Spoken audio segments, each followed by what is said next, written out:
Nama saya Yudi Apriyadi, saya dari kelompok 8.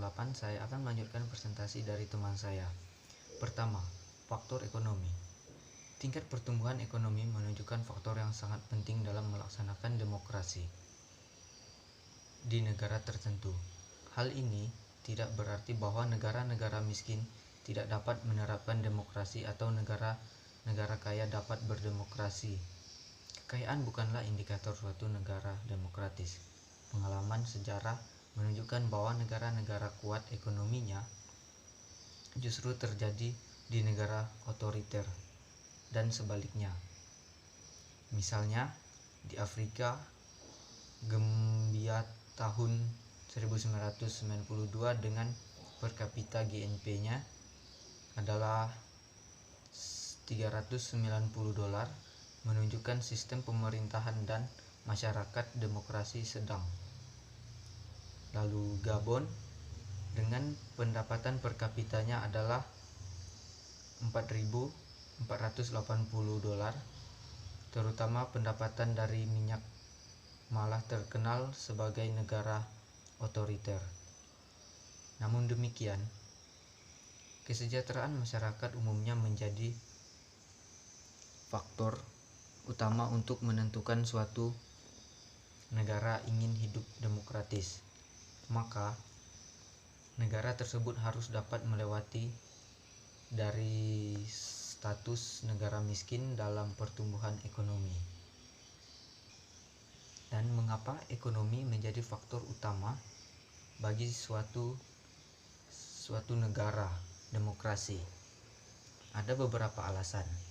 Pertama, bahwa pertumbuhan ekonomi akan dapat mencerdaskan masyarakat, dan masyarakat yang cerdas merupakan salah satu kriteria bahkan syarat untuk masyarakat demokrasi. Kedua, selain dapat meningkatkan kecerdasan masyarakat, pertumbuhan ekonomi juga dapat menimbulkan proses urbanisasi, di mana proses ini dapat dijadikan sebagai indikator prakondisi keberhasilan demokrasi. Kondisi masyarakat kota yang indikatornya keberhasilan dalam pertumbuhan ekonomi identik dengan lahirnya kelas menengah yang menjadi indikator bagi kestabilan demokrasi.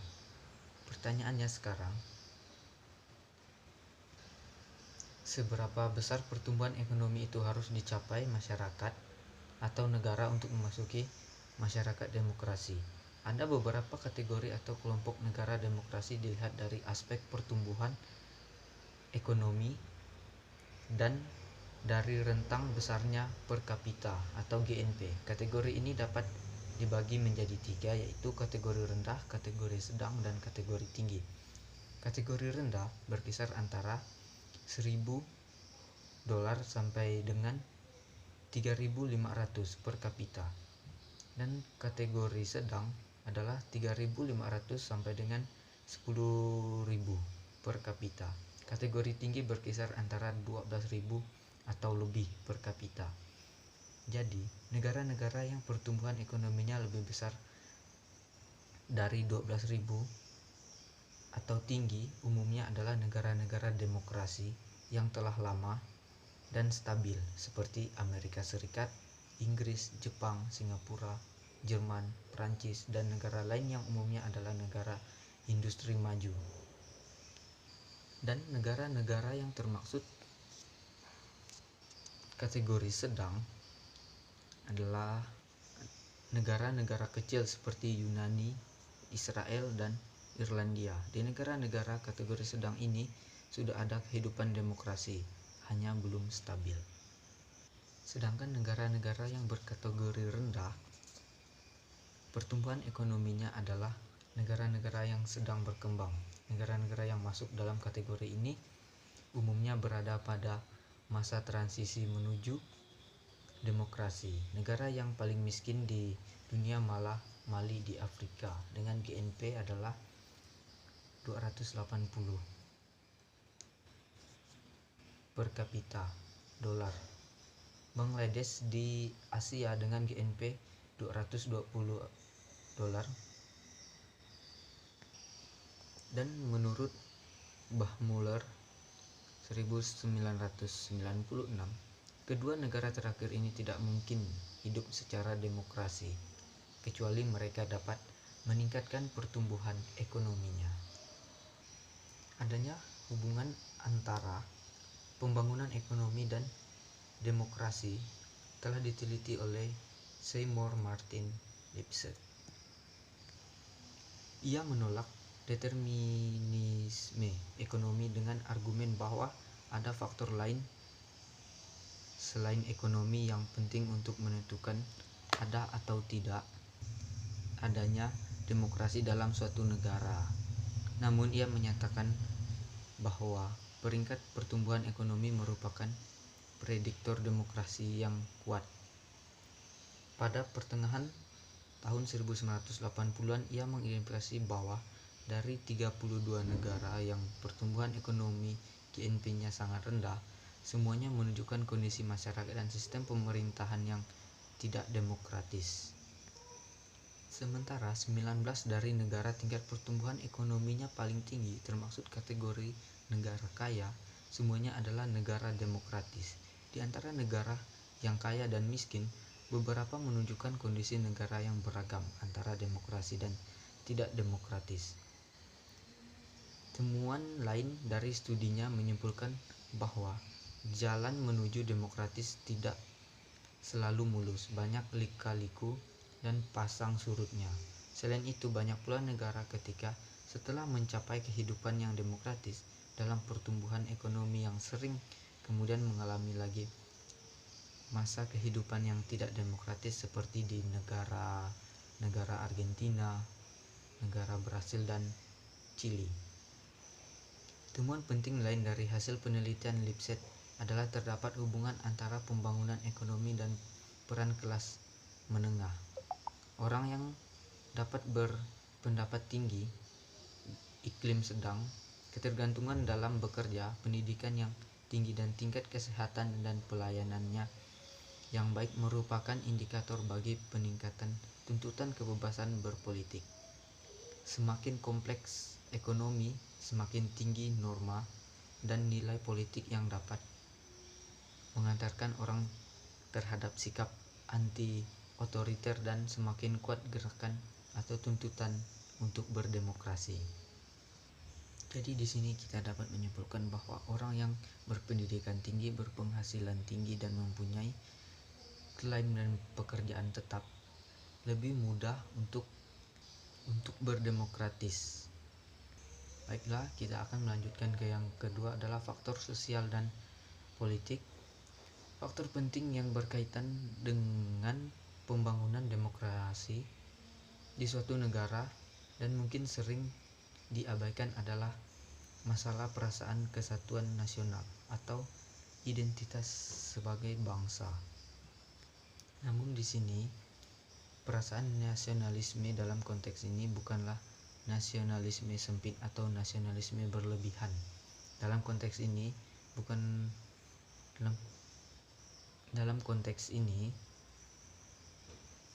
bukanlah nasionalisme sempit atau nasionalisme berlebihan sebagaimana pernah dialami oleh Nazi Jerman atau Faskis Itali. Semangat kebangsaan dan bernegara dari setiap individu dalam suatu negara untuk menegakkan pemerintah sendiri dan menjalankan demokrasi. Dan salah satu kesulitan hidup berdemokrasi adalah ketika terdapatnya masyarakat yang secara etnis berpisah-pisah dalam friksi-friksi golongan. Jadi contohnya seperti ada keluarga yang berada di Kabupaten Kapuasulu, ada yang berkuliah di Kabupaten Sintang. Dan suatu pemikiran penting yang perlu diantisipasi adalah apakah batas-batas antara kelompok-kelompok etnis ini kuat atau lemah?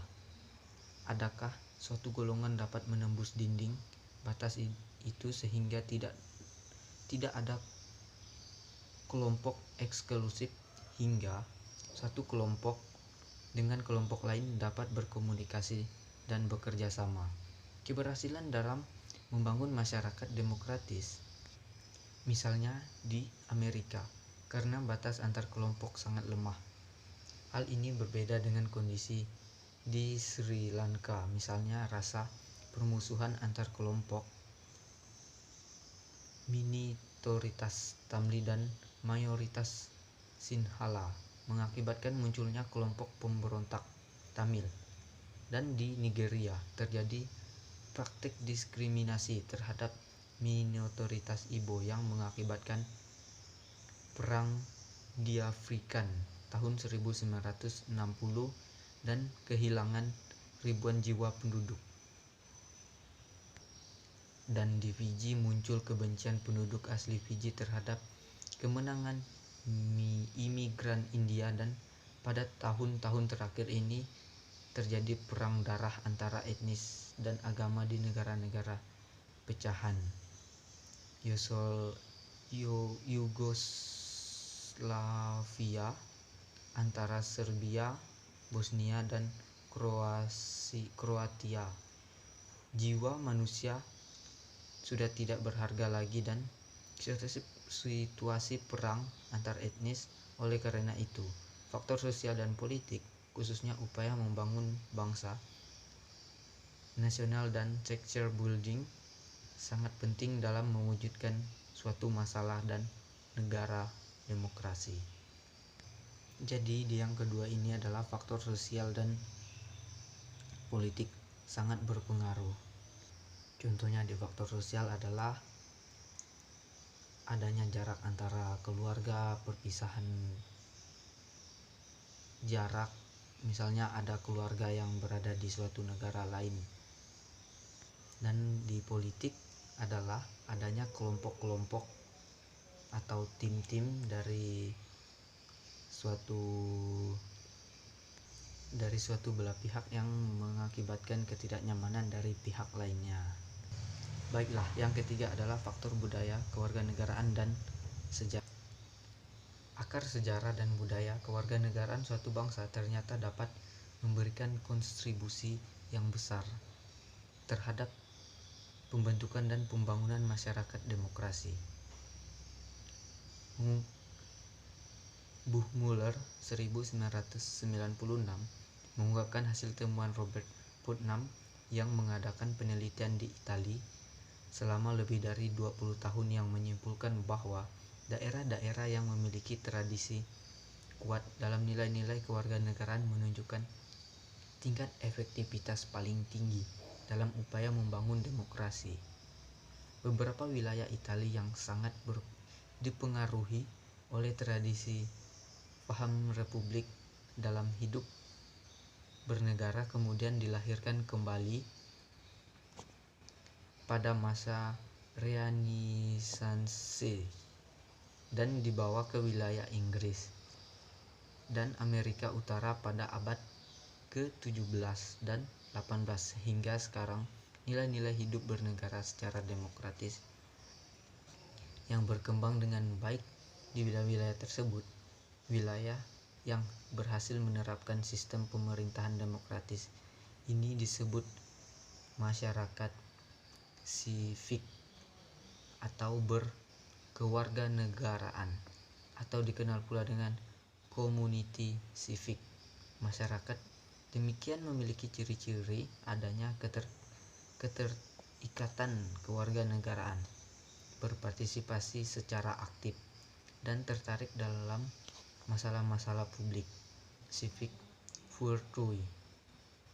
Dalam masyarakat tersebut terdapat hubungan politik yang berdasarkan asas persamaan derajat, tidak hierarkik, saling percaya, solidaritas, dan toleransi antar sesama. Masyarakat sivik berhasil menciptakan masyarakat sebagai modal dasar atau sosial kapital. Masyarakat sebagai modal di sini berbeda dengan modal dalam ekonomi atau uang, maupun dengan manusia sebagai modal, seperti pendidikan, keterampilan, dan pengetahuan.